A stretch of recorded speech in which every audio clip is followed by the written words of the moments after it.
Hi, I'm Dr. Mark Pitstick at soulproof.com, talking about soul proof, evidence that we each are infinite spiritual beings, and in particular looking at the religious and spirituality teachings category of soul proof.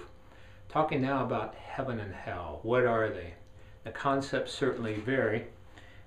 Aramaic scholar Rocco Errico, Doctor of Divinity, says the ancients considered heaven, which also means sky, cosmos, and universe, to be the habitation of God. Keep in mind that these were the ancients, thousands of years ago. But in addition, he states, quote, the term heaven was also used metaphorically in the Bible to express the idea of peace, order, and harmony. Figuratively, heaven also means a greater consciousness, that is, one in which thoughts of lack and fear disappear. Thus, one can readily see that heaven also depicts a state of being and not just a specified location.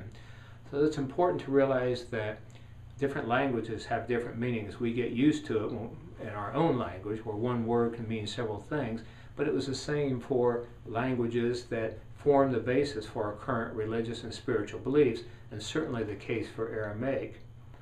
So what's the Bible say about it? In Matthew 3:2 and 4:17, Jesus said, the kingdom of heaven is at hand. Well, in Middle Eastern formulations, the term at hand was commonly used to depict something very near or inside. In Luke 17:21, Jesus also said of heaven, nor will they say, lo, here it is, or there, for behold, the kingdom of God is in the midst of you. When pressed for details, Jesus likened the kingdom of heaven to leaven or a mustard seed, both with vast growth potential. A little bit goes a long way. So none of these parables, and the Bible is full of teaching parables, we need to realize that, sound as if he were describing a place in the sky somewhere, someday, for a selected few. So it's important to understand more about the true nature of heaven and hell. I remember as a small boy, maybe age 8 or 9, laying in bed. I think maybe we watched the movie The Old Testament or something in the movies, and laying there crying in fear that I would end up in hell and my parents would be in heaven, so for eternity I would never see my parents again.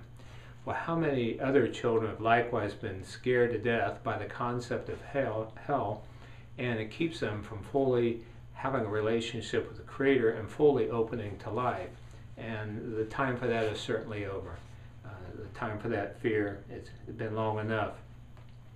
In one of my radio shows, I had an elderly caller who described when she was 10 years old, she and her parents went to a church of a more fundamentalist nature. And the minister was talking about hell as a place of fiery, eternal torment. And so on the way out the door, the minister said, well, little lady, what did you think about my sermon? And she said, well, I don't agree with what you said about hell. And he said, well, if you don't believe that, maybe you shouldn't be here anymore. And with that, her parents spoke up and said, maybe we shouldn't, and they never went back.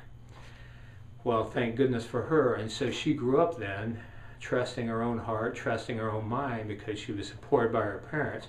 But how many others, in their heart of hearts, that sort of hell never made sense, but they tried to believe it because they thought that was true. So we'll be talking more about heaven and hell, a very important topic. For now, know that all this is in my book, Soul Proof, and the documentary of the same name. Be sure to visit our website, soulproof.com, free newsletter. Thank you for sharing us with others and letting your light shine brightly.